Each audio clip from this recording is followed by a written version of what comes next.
Hi, I'm Faith Rothberg, and I'm the CEO of College Recruiter. At College Recruiter, we believe that every student and recent grad deserves a great career. Our customers are primarily Fortune 1000 companies, federal government agencies, and large other organizations that hire at scale. We help students and employers hire for seasonal, part-time, entry level, and internships. Thank you for joining us for this really important discussion on what's going to happen next year on campus for recruiting, or I should say off campus, actually. One of the things I wanted to point out to our viewers is that we have a link in the chat box on YouTube of the 7 ways that employers can change their internships to remote and hold on to those internships. So if you're still struggling with what you're going to do for that, please check out that link. I have with me a great, very talented group of people today. They are all experts in talent acquisition. They have a lot of great experience and are thought leaders. And today we are going to talk about what happens if you can't go on campus for recruiting next year. I would like to point out that all of their bios, their LinkedIn profiles are under the YouTube video on the YouTube page. And so you can find their LinkedIn connections there as well. I am just going to introduce really quickly who we have. On camera, we have Ralph Brigham from Southwestern Advantage. We have Stephanie Palante from Cigna. We have Sean Tresha from KPMG, Bruce Soltis from Travelers, and Kara Yarnot from HireClicks. Sorry for that. And off camera, we have Chris Carlson from Northrop Grumman. Welcome, all of you. To get started, let's go with our first question. Other than on-campus recruiting, like interviewing, information sessions, and those career fairs that you guys usually have, what are some other ways that small and large employers can reach the students and grads so that they're aware of your organization and your employment opportunities? And to start us off, I'm going to ask Kara to go ahead and answer that question. Thanks, Faith. One of the things I think everybody could start doing now, so whether you end up on campus in the fall or not, this will help you with your brand on campus, is really upping your game on social media. You're really thinking about profiling your recent grads, sharing their stories of their life at your company, even how they've had to adjust in the time of COVID-19. You maybe do some virtual office tours. You might not be able to bring students to your offices for interviews in the fall, so you might want to think about getting some of that on social. Maybe host some live events, much like this one, where you could have a panel of hiring managers talking, you could have recent grads talking. You can really start to connect with those students now, so it's very seamless when you get on campus in the fall, and you can continue to leverage that platform. You might actually reach students at campuses that you don't typically visit, so you are really expanding your reach of the types of students that you're after. Great. Those are some awesome ideas. Sean, how about you? Could you add to that? Sure, I'll add a couple. Obviously, the social media ones are great. I would totally agree with what Kara said there.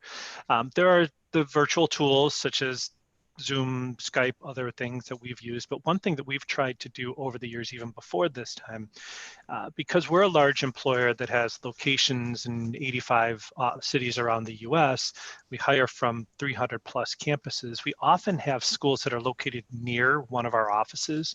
So if a school is closed, or even during summertime when students aren't on campus, one of the things we try to do is connect them with KPMG professionals who are nearby, who may not have to travel. So for example, we we have an office in Austin, Texas.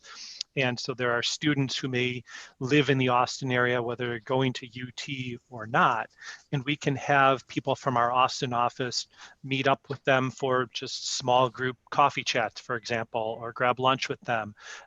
Other things like that. In Chicago, we can have students who are from the Chicago area come and meet any of our professionals who work in Chicago. So try to take advantage of not always having to physically send people to a school to talk with students, but do we have people in the area? Others where we don't even have offices, if we have clients in Madison, Wisconsin, where we don't have an office, that does mean we have client teams working there though. So we take advantage of using some of those teams during their lunch break. They have to eat lunch anyway. Why not take out a couple students from UW-Madison to lunch so that we're not spending the money to send someone from Chicago or Milwaukee to Madison when we already have people there. So those are just some ways to connect with people beyond virtual. If people aren't on campus, but can maybe do small meetups, for example, not large group, but maybe you can do one-on-one coffees or something like that. That's something, consider where you may have locations or people working throughout the country where they can reach some schools. It's not going to work for every school or every student, but it may narrow down your list a little. Yeah, that's great, great advice, Sean. And I think hopefully by the fall, we'll be in a position where we can not be totally social distancing, right? Or be able to have some small groups, like you're talking about one-on-ones or a couple people versus, we might not have the stadiums open yet and things like that. So that's great. And Ralph, what are your thoughts on some of the things you can do? Well, I want to go back, first of all, and maybe change a term that we're all pretty familiar with is social distancing. I'd like to change that to physical distancing. I think we need to keep our social connections. That's a really good point. Physical distance that we need to be aware of, whether and how far virtual that may be. So I think we're going to have some kind of a hybrid come this fall. We've obviously learned some things in the past few weeks that we've made some changes. I know we were supposed to have a recruiter training in New Orleans here about 5 weeks ago, and 4 days before we were to go, we decided we can't go to New Orleans. And so completely flip-flopped and put together a 3-day training virtually. And it really went very well. And I think it set the stage for the recruiting, that the video recruiting, et cetera, that people are doing on campus this spring, and they're really becoming pretty comfortable with it. I know we weren't supposed to talk about career fairs. I've heard for decades, career fairs are going, they're going to be gone. We're not going to use them, but they still are in effect. They're changing a little bit. I was on a virtual career fair, and literally every student I talked to that entire day through a video chat said none of the other employers were using video. They were only using texting chats. And so I think that's something that we need to become a little more familiar with. And then we've all heard the things that are these common words that I think we're just going to rely on more in the fall, whether it's Glassdoor, ZipRecruiter, Collegiate Recruiter, Way Up, Handshake, LinkedIn, Instagram, even more than it has been in the past. And the one thing I think we can't forget is we need to keep reaching out and working with our campus partners. Career centers are certainly an integral part of this whole process, and we need to, even though they may not be physically in their offices, we need to stay in touch with them. That's great advice. Yes, we've had some career service professionals on some of these webcasts, and they feel the same way. They really want to stay connected with the employers that they're used to working with on their campuses. Great. So let's go on to our second question. So once you've reached some of these candidates, what are some of the tools that you can use so that they're engaged and hopefully will apply and then interview with you? And for that, I'm going to go off camera first to Chris Carlson. And if anybody wants to see Chris, they can go to his LinkedIn URL at the bottom of on the YouTube page. So go ahead, Chris. Yeah, I'm not really worth looking at anyway. But on that note, I think one of the key things to remember is whenever you have engagement with a candidate, it's really critical to consider what motivates them to engage with a corporation and what are those key pursuits that they're looking at, or what are those key indicators that they're looking at with your company. So as I started to think about this question, I really started to look at it from that perspective. I think it's really critical that once you have the attention of a candidate, you need to find a way to engage the student at a personal level. They're all looking for that personal engagement. They've done their research on your company using social media, using descriptors or postings or going to Glassdoor or what have you. But what they want is that personal engagement. They want to know what your culture is really like, and they want to know what the work is like.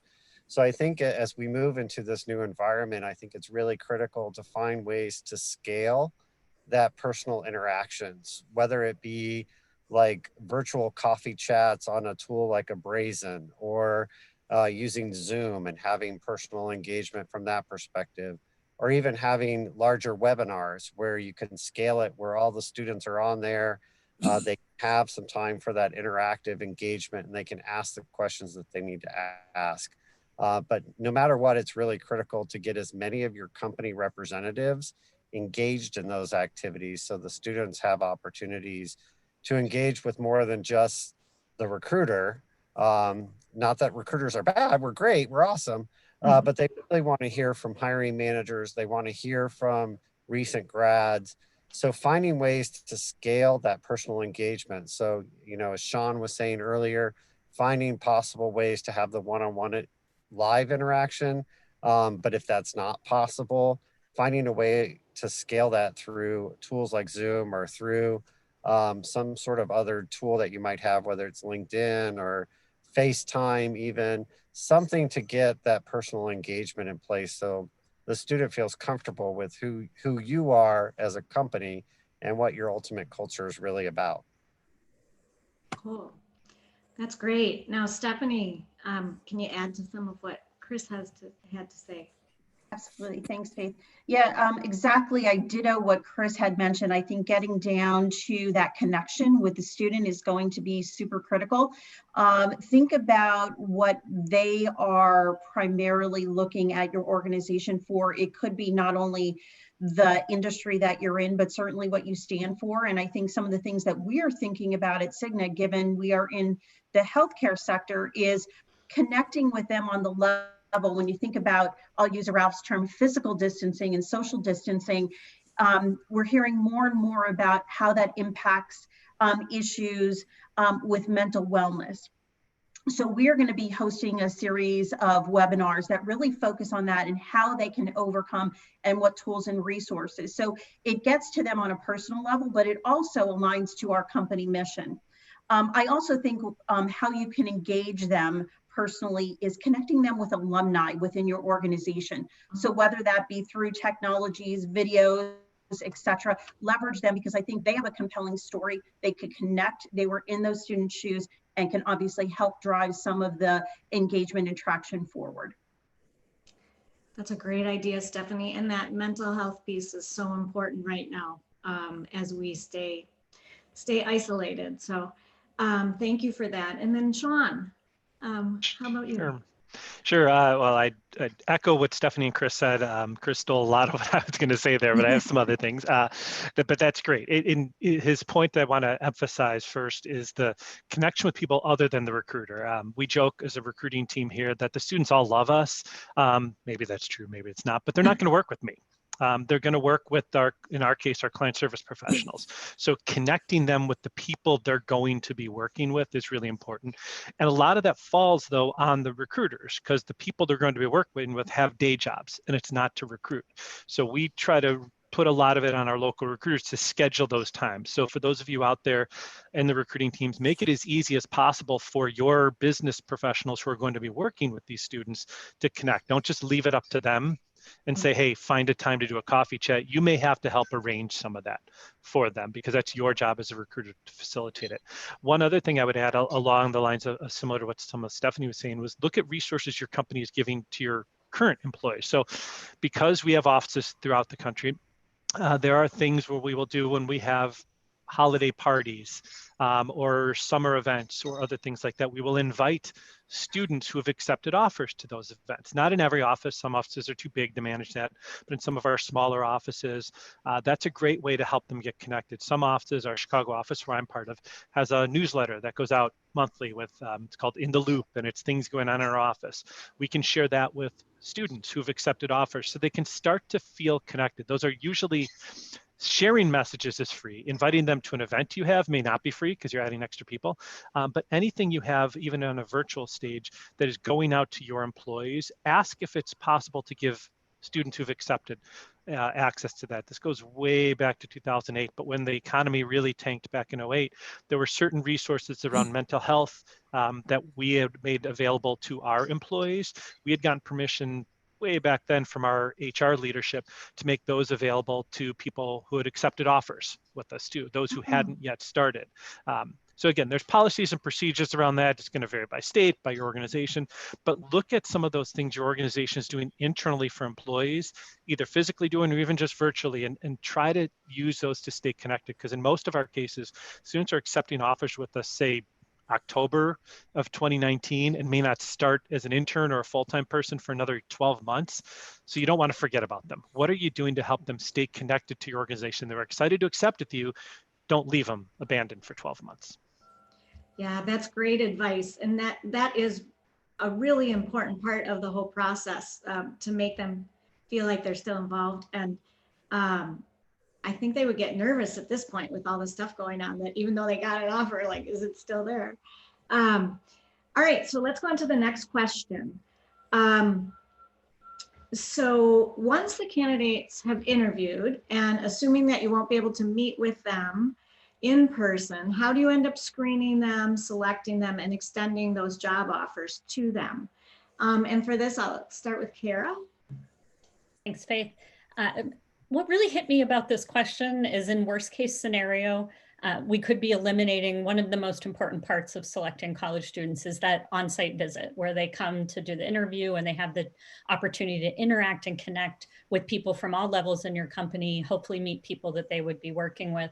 So thinking about how do we create and keep that personal connection with those individuals, and because you tend to bring so many different people into the interview day, you maybe think about assigning an interview buddy, a virtual buddy for that person, an alumni, recent graduate that can get on chats or email or whatnot back and forth with them to connect them with the company, tell a little bit more about their story, how you would interject a potential peer into the process. Think about keeping that going as you are ready to video interview and select them or extend offers.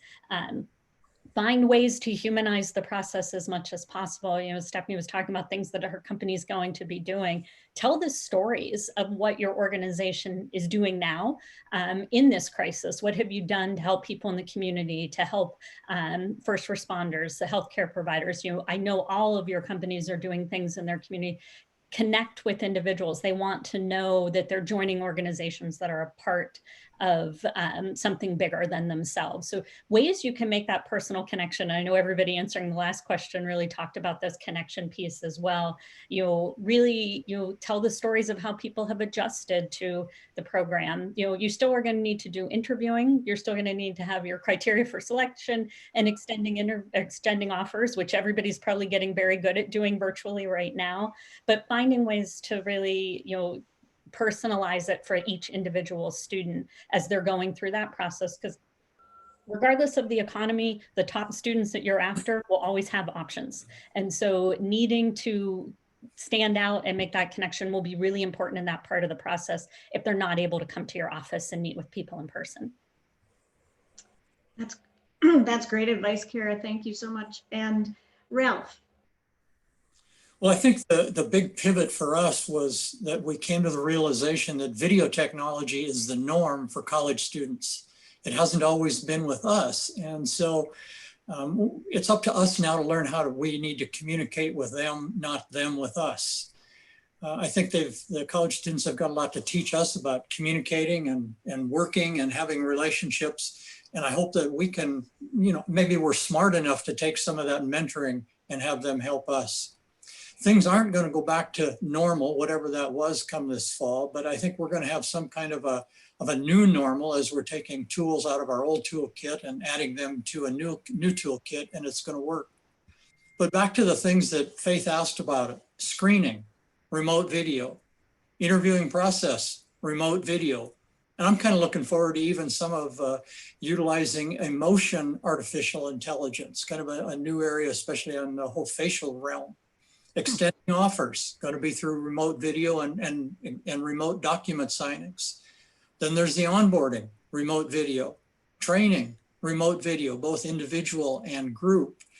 And then the last thing that we've been really working on just the last few weeks is how we train our sales force to do, the selling in a virtual format. And that's something that we hadn't done before. It had been face to face. So this is a new thing for us that we're having to learn. And again, it's going to be through remote video.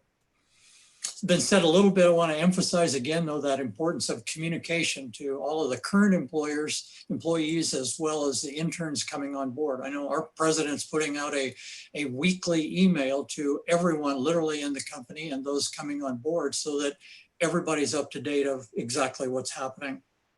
And I think we need to take care of the folks in talent acquisition as well. And they'd be part-time, they'd be full-time, whatever, but we need to keep focusing on those people because, what do students, they identify the recruiter as the single biggest influencer in their decision to accept a job. So we've got to make sure that the folks that are out there on the front lines with all the potential employees are happy and healthy and taking care of themselves. And I think the last thing we're all going to get a little bit used to is something I'm just hearing about now, and that's called Zoom fatigue. So it a lot, but how are we going to deal with that in the future as well? That's a really good point, Ralph. That's kind of funny. In the beginning, when we started social distancing, we started trying to meet our friends socially on Zoom. And I think we knew we couldn't see people, so we scheduled a whole bunch of them. And talk about Zoom fatigue. I said, we're more social now when we can't be with them than we were when we would set up going to dinner or something. So I totally hear you there. The other thing I think is really important is what you said about our young people. They've been on all this technology since, many of them during high school, middle school. They share documents. They learn how to work as a team on one document. And they have a lot of that stuff. So I think there will be a lot to learn from these younger people. Bruce, how about you? What can you add to that? Yeah, well, I will say the dog has Zoom fatigue. She's I know, I saw him behind back me, there. so it's not relegated just to the human race.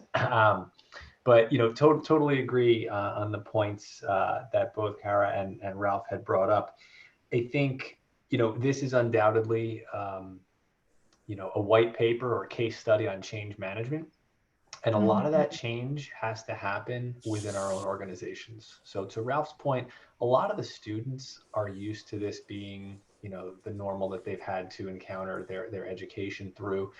And from a change management perspective, the folks that are tasked with the in-person, the typical in-person, the screening, the selecting, the extending of the job offers, to an extent, it's obviously members of our talent acquisition team. But to an even broader extent, it's our hiring managers. So, I think a lot of this triaging we're looking at is how are we going to do it to our external constituents, right? The students, the career centers, things like that. But how are we going to do it to our internal stakeholders as well? How are we going to get to these managers before this process kicks off to make sure that they are comfortable, compliant, right, in this new world? Because the steps are not changing. We still need to screen, select, extend offers, right? So the what we need to do is not changing. The how we're going to do it is changing. And I think we obviously want to make sure that we're caring for it from a candidate and end user experience. But no matter how well you prepare yourself, if you have a misstep and you're not working with your internal constituents, specifically those hiring managers, that could undo a lot of the work the great work that you're doing to make sure that candidate and end user experience is still there. So the screening, the selecting, extending will not change. The how we do it will change, and you want to make sure that your managers and folks that are carrying those exercises out are on board and well versed in how to do it in the new world. That's a great point, Bruce. Okay, so we'll go on to our next question, which now is flash forward a year from and you have students ready to start their internships and their senior year, ready to start their jobs upon graduation. What do you do if we're still socially distancing? How does that differ from what you're planning to do this summer? It's kind of the second part to that question. So Stephanie, what do you think about it? Yeah, so I'll start by saying I'm very fortunate in that Cigna has a very supportive remote work culture embedded into it. However, going into this year, it was, much like Bruce mentioned, an exercise in change management to really bring our managers up to speed on how they can realistically do that for our intern population, knowing that they're only with us for a very short period of time. And that was a significant change. A lot of thoughtful planning went into, can we realistically do this? And then shifting to the tactical work on how do we do it, much like Bruce mentioned. So I think, again, shifting a year from now, if we were still in this same environment, we are going to be fortunate. We worked the kinks out this year through the planning process, really focused on what does that look like from pre-boarding activities to onboarding activities. How do we manage all of the back office and things relative to I-9 processing, IT provisioning, making sure our managers are upskilled in how to manage remote interns, how to continually develop them with the mindset that these students are our pipeline for our future FTEs. And that is absolutely critical. So we put a lot more thought into those manager briefings, the manager training, providing them with toolkits, as well as resources and online intranet sites, both for our managers and our interns, to continually stay connected and thoughtful in the experience. And I think when we step beyond the interns, we have 11 different leadership development programs at Cigna. And all of those programs have also shifted to, okay, get it, we can't bring our new hires on board as was the traditional training mechanism. How do we shift that to now virtual training and onboarding? So I think, again, we're accounting for that. And I think we'll be very well positioned going into next year should we be in a similar position. That sounds great. Awesome. And Bruce, how about from you? Yeah, I mean, I hope we're not in that scenario, but boy, you know, we dust off the playbook of what we developed this year, right? Similar to Stephanie at Cigna, we have, you know, a number of interns across the country, just over 400, about 25 locations. We are keeping our program the full 10 weeks. We are starting them on time. They'll just be virtual, right? We were hopeful that towards the back end, we'd be able to get them in just to kind of experience that culture. I think that is highly, highly unlikely at this point, and will vary from office to office because we're so geographically dispersed. But I think the one thing that this has proven is that, you know, hopefully organizations see, we've been forced into this, right? No doubt that there are organizations that are not comfortable with remote work, and there are some that are very comfortable with remote work. Regardless of where your organization stood, we've been forced into this, right? So the business case for remote work and things like that is essentially being written for you as we speak. But I think the one thing that this proves, it's a lesson in resiliency. It's a lesson in adaptability. It's a lesson in creativity, a lesson in innovation. And you have to take a step back and say, okay, how can we do this? I've been on countless calls with tax, payroll, operations, technology. I mean, I can't tell you the operational aspects that go into it, but don't feel like it's all on your shoulders. Use the partners within your organization. Explain what you're looking to do. Explain, you know, how can we come together? It shouldn't fall completely on the burden of the recruiter. You know, use the team with you. And again, if we're in this situation again next year, again, which I really, you know, hope we're not, we have something to sort of lean on, and I think, you know, give people the confidence that, boy, nothing is impossible in this sense, right? So, so that's what I'm looking forward to. You know, implementing this year. There will be lessons learned, no doubt, right? What I can tell you right now, it's going to be a learning experience for all of us. We do not have it right And like anything in life, learn from mistakes, get out ahead of them, don't repeat them again. So if we find ourselves in this situation next year, we'll adapt. And again, any organization, I know, if you're part of an organization this year that canceled because you couldn't operationalize it for whatever business reasons, something like that, there are other organizations that forged ahead. They're going to have learnings. Tap into those organizations. We will share. We will talk about lessons learned. Again, don't feel like you're on your own to fix it all. That sounds great, Bruce. And when you were talking about oh, now I'm going to lose my train of thought. I apologize. I got distracted there by little internal message. So anyway, to move on, let's also ask, oh, I know what I was going to say, Bruce. I was going to say, first of all, kudos to you guys at Travelers for keeping your internships, because that's been something that College Recruiter and Stephen and I have been really talking to employers to try and work with them to realize that even if they can't start on time or they can't make them as long, or they have to totally change it to just more project-based, here's one thing, at least there's something for that student or grad to be able to be doing to further their skill set. So thanks for that. And one thing, if I could just mention, Faith, while I jump in yeah. real quick, it just triggered what you said. The students that find themselves in that predicament, that their internship was canceled, Yeah. I saw great advice on LinkedIn the other day that said, don't take it off your resume.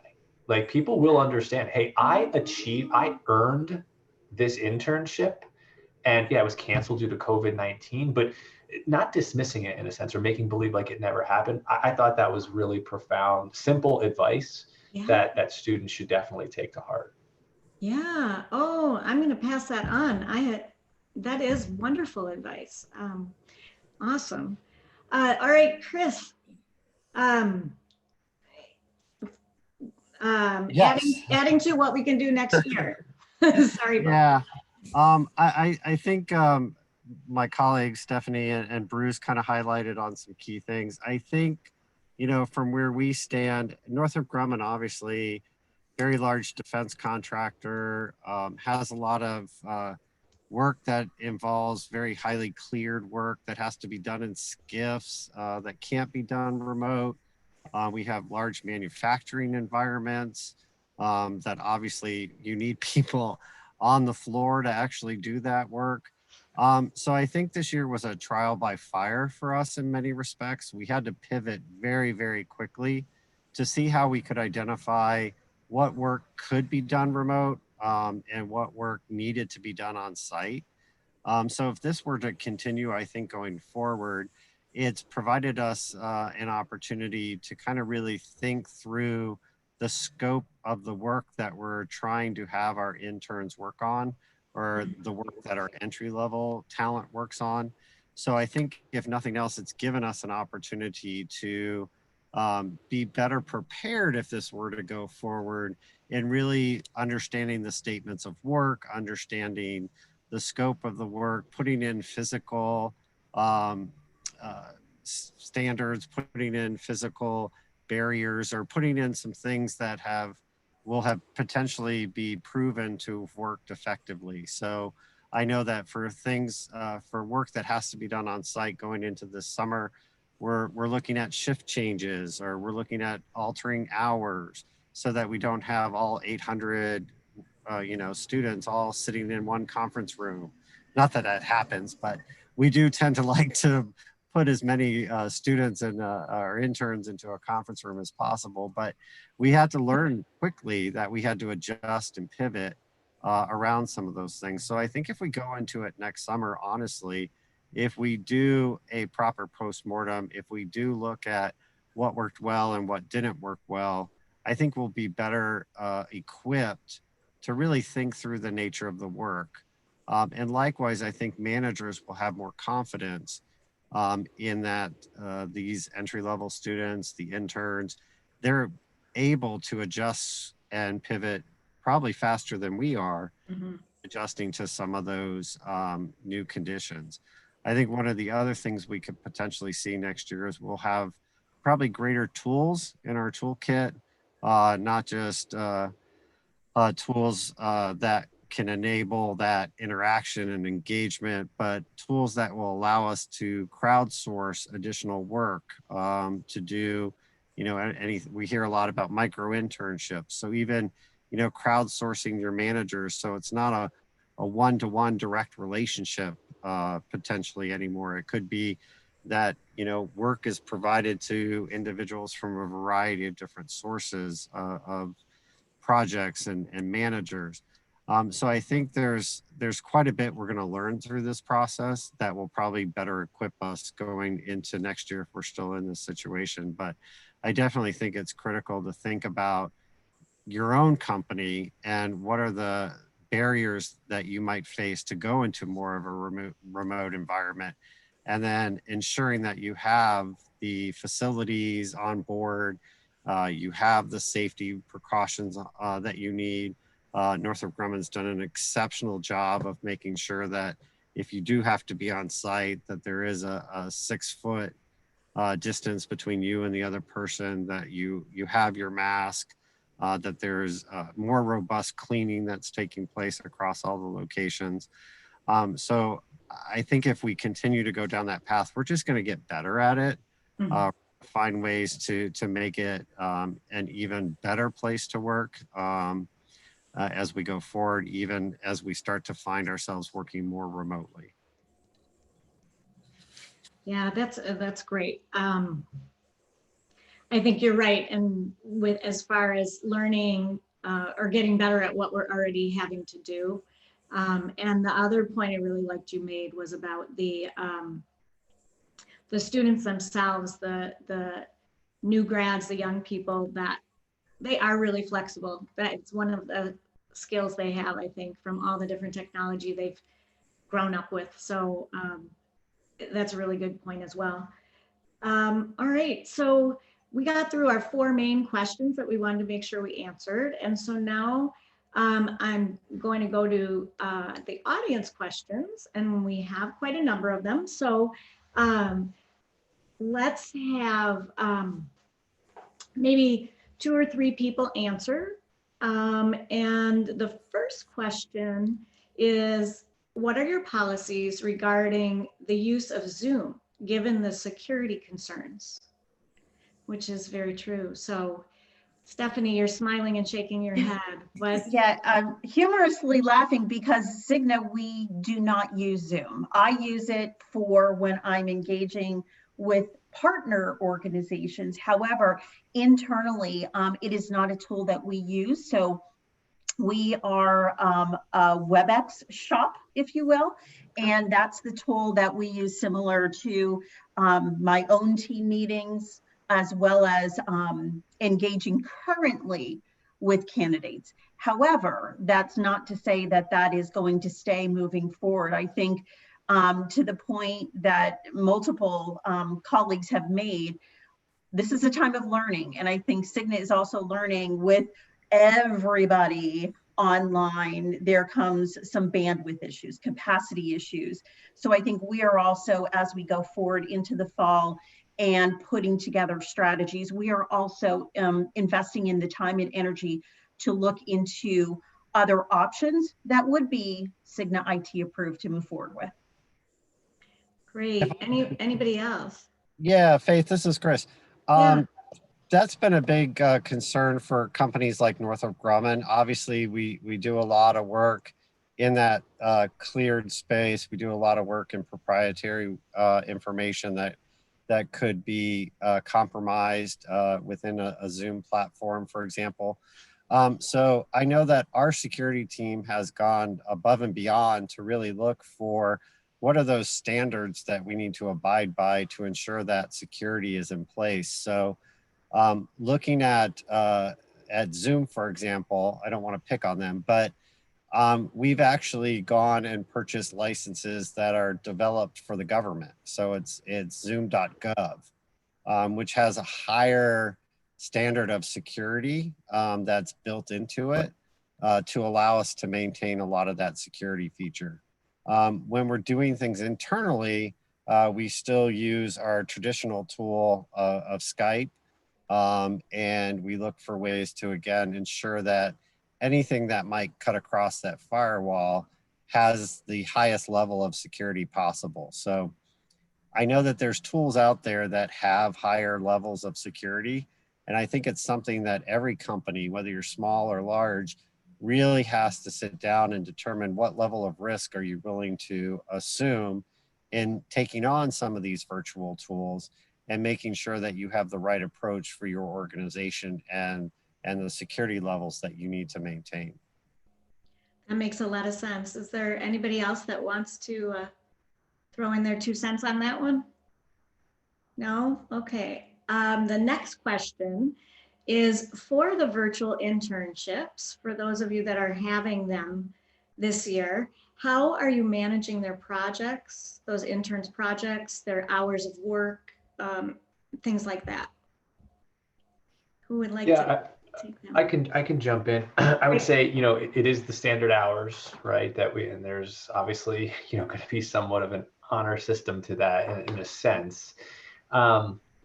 Typically for us, you know, project work encapsulates a pretty good portion of the internship. I'd say about 75%, and the other 25% networking, learning, you know, camaraderie amongst the other interns, shadowing other groups, things like that.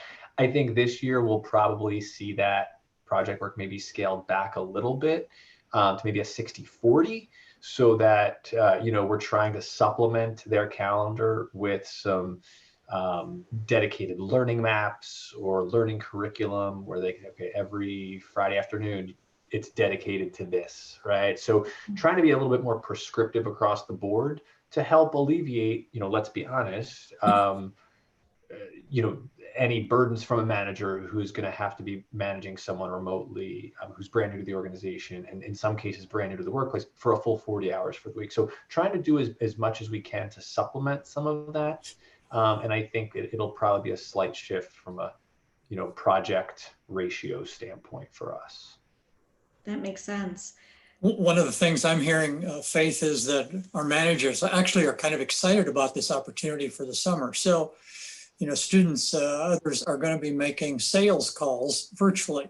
And that would maybe then just be the 2 people on a Zoom call. But now that manager can hop on and can critique, can help with all of that coaching, that mentoring as well. So, you know, where before people would be meeting with families throughout the day, a manager might be able to follow maybe 2 or 3 of those people for the summer or for that day. But, you know, now they can be following and virtually those people and observing and coaching throughout the day. So I think it's actually going to be better for everybody to have this virtual opportunity.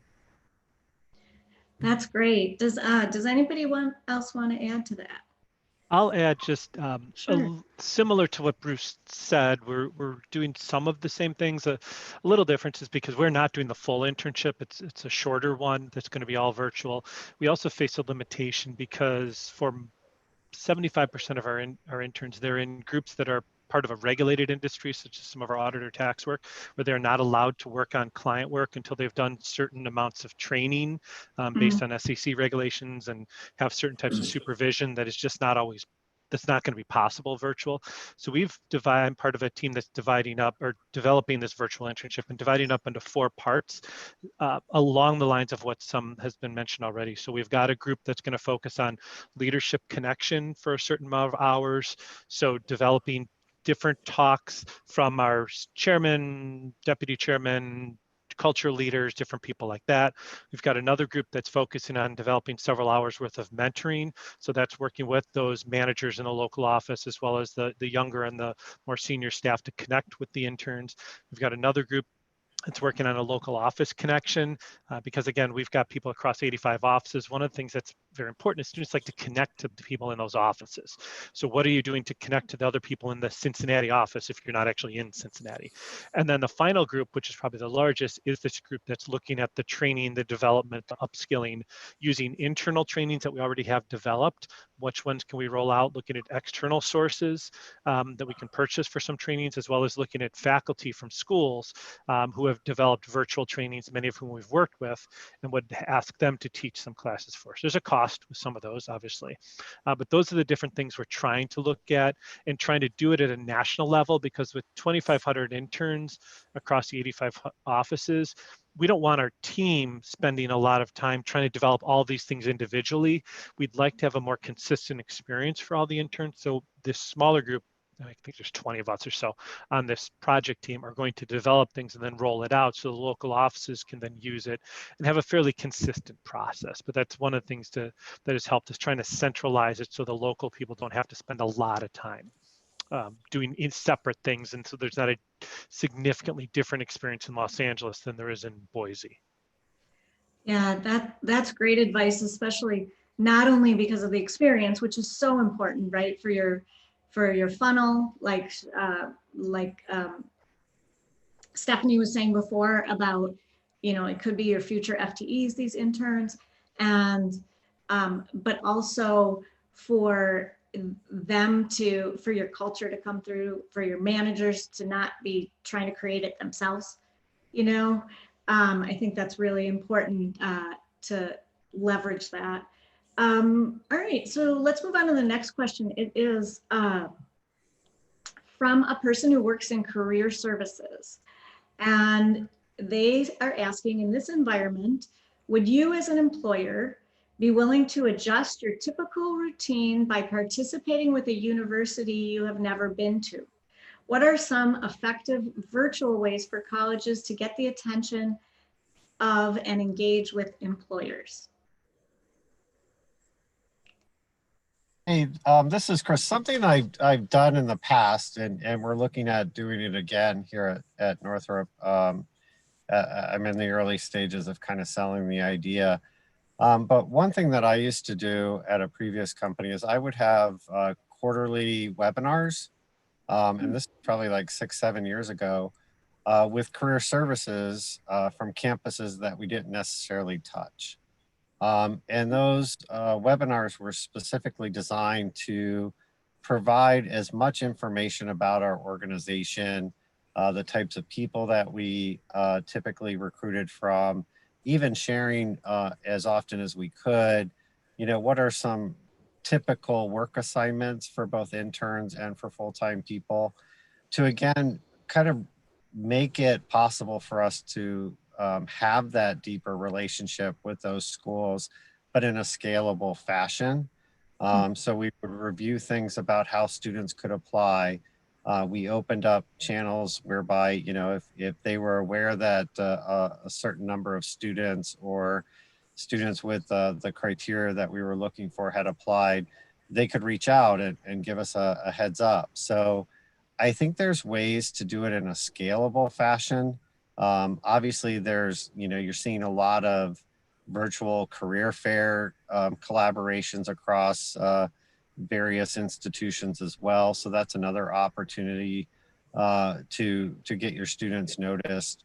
But, on the side of the university recruiter, it's sometimes a full-time job just looking after one campus or two campuses.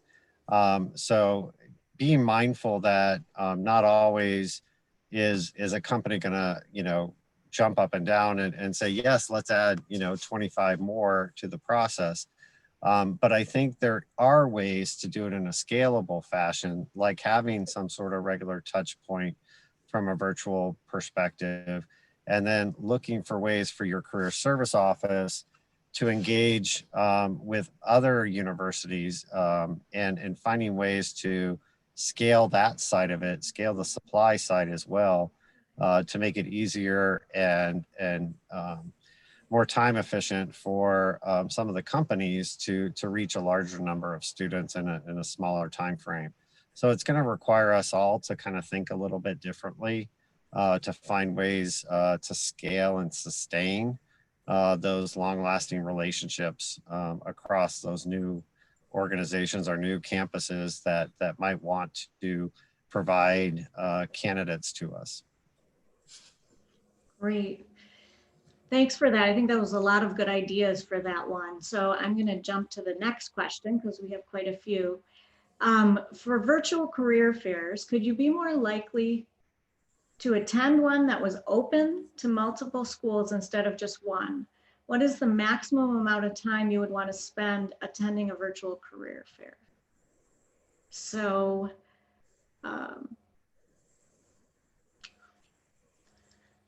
And I think it's Bruce here. I mean, I think it ranges, right? And there's a few ways to operationalize that in a sense, right? I think it really depends on the number of staff that companies have, right? So am I going to put somebody in a virtual career fair for, 4 to 6 hours? Like that's a lot, right? It can be a long day. So we typically split the blocks up amongst recruiters so they can kind of swap in and out. That kind of helps sometimes keep the energy level up, keep the engagement level up, which is really important. So I think, from that standpoint, are we going to see virtual fair, the full day virtual fair to mimic what some of the mega fairs are at colleges? I'm not sure.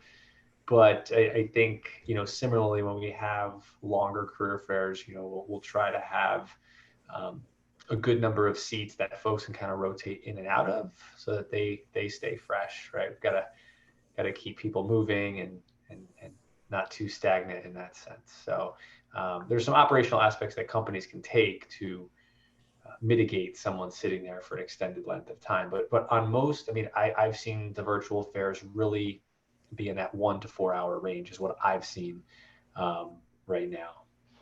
okay, great. If employers are dealing, I'm going to just make sure to like one person each question so we get through the rest of them because we are at about 10 minutes too. If employers are dealing with start dates, what are they going to do about health insurance for those students who can't get insurance through their parents? Has anybody been dealing with that part of it? No? Can you repeat that question? This would be, I think, for new grads and not interns, because I don't think that you would give health insurance to interns, but it's about if you delay their start date. So maybe they were supposed to start, the end of May. If you delay it to August, for instance, and some of these young people can't be on their parents' insurance for whatever reason, what are you going to do about that, like healthcare for them? Has anybody dealt with that issue yet? Maybe it's... We haven't delayed our date, so we haven't had to kind of think about a mitigation effort there. Yeah. Okay. Yeah, I was going to say Cigna hasn't delayed any of our full-time start dates for any of those new graduate roles. The only semblance of similarity that I could convey this to is we were able to, due to COVID-19, to offer out our employee assistance plan to anybody who feels like they're in undue stressful situations trying to manage through this. So we have made that sort of call center hotline open to anybody who has yet to start with us. Yeah, thank you for mentioning that, Stephanie. I've seen that from a couple of large employers, and I think that's great. Okay, have any employers considered using simulated work experiences like fake projects or case studies when real world experience cannot be offered to those interns? And does that simulated work make it easier or harder to identify and then recruit the top performers for real work? I'll go here. This is Sean from KPMG. That is something we are looking at. Simulated projects, there's some outside vendors we're looking at who can provide that. We also have some internal groups who want to create some projects for teams. The thought is that would be better than just giving them 15 hours of training on Excel or something like that. Not that they don't need that very often, but looking at ways to try to simulate the work, because when we look at what will help them be ready to start full-time, having some real work experience will be helpful. Well, if we can't physically give that to you, can we give it to you virtually? So there's a challenge because some of the work we do is just very hard to simulate without physically being there. It gets to some of what Chris said with having to be on a manufacturing floor, but where possible, we are looking into those. And then the challenge there also is if you give that to them, does it have to be reviewed by somebody? Because that takes time from our full-time staff. Or is it more just, we're giving it to you so you have exposure to it, you have to do it, but we're not really going to review it for accuracy or judge you on it. Those are all things we haven't decided yet, but the things we are debating. Okay, great. Here's another virtual career fair question. It says, what products have you used or which would you recommend, and how do they compare in terms of your effective cost per hire to other online sources like job boards? Funny.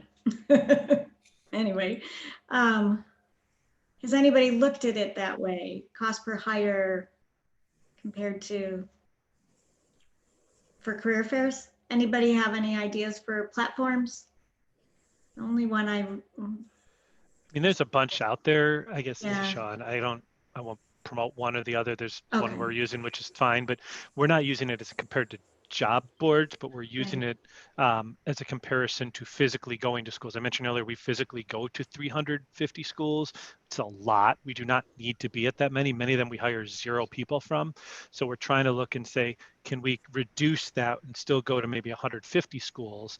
And is the cost of the virtual career fair platform worth it? Will we still get quality hires from those schools that we're not physically going to anymore? So that's how we're trying to balance the cost. There's a number of good vendors out there. I don't necessarily want to promote one over Yeah. another, but that's one of the ways we would consider it. That makes sense.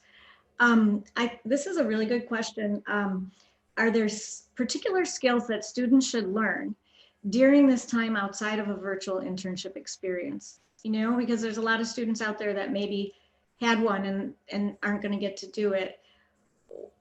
What are some skills you might say, you know, they could go find in other ways, either learning or helping out a nonprofit, volunteering, or, you know, something like that? Any specific skills? I know it's kind of hard because it depends on your company, right? I think I'd look Yeah. at soft skills are going to Yeah. give you an advantage in almost any environment, regardless of, you know, what the technical skills needed are. So opportunities to you do some marketing or sales and connect with people, whether it's through a nonprofit, maybe there's a project management opportunity with a nonprofit for the summer, or even just doing some online courses, maybe in your presentation skills. We all have to present, and we need to be comfortable both in person and virtually now. So I would say there's probably thinking of those key soft skills that students could go out and spend time on that are good in any environment, would be where I would encourage them to spend some time. Okay, that sounds great. And then one more quick question, and that is, this is interesting. Some of the students would prefer an evening virtual recruiting sessions. Are employers open to doing those? They may be working somewhere else, and so they'd like to do them in the evenings. Does anybody do that from this group, or? We do. We've had several of those set up, and you know, if you work to what can accommodate their schedule. So if it's evening, they've got a daytime job or something else that they're doing during the day, works in. Yeah. Okay. All right. And I'm sure that it'd be possible for students individually to request that kind of thing given their circumstances, and maybe some recruiters would modify when they're working to do that. We're really just about at the top of the hour. I wanted to make sure that I thank all you guys again, and that remind everybody. So Ralph Brigham, as the Global Director of Campus Relations for Southwestern Advantage, I want to thank you for being here. And Chris Carlson, the Senior Manager, University Recruiting and Relations for Northrop Grumman, thank you so much for being here. Stephanie Palante, University Recruitment and Relations Senior Manager for Cigna. It's been great. And Bruce Saltis, Head of Talent Sourcing for Travelers Companies. Thanks so much for your time. Sean Tresha, Director of Global Campus Recruiting Programs for KPMG. It's been awesome. Got to see your family a little bit behind the door there. And Bruce, love your dog. And Kara Yarnat, Vice President, Strategic Consulting Services for HireClicks. Thank you guys all so much for being here. I want to remind our audience that your LinkedIn URLs are there so they can connect with you guys that way. Everybody can feel free to connect with me on my LinkedIn profile or Faith at collegerecruiter.com if anybody has additional questions. And I also want to encourage all the attendees to please subscribe to our College Recruiter YouTube channel. It's that red button right there. And if you liked this session, please like it with a, with a thumbs up, and encourage other people to come see the recording afterwards. So thanks so much, you guys. It's Friday. Have a great day and a great weekend. I really appreciate your time. Thanks. Yeah. Bye-bye.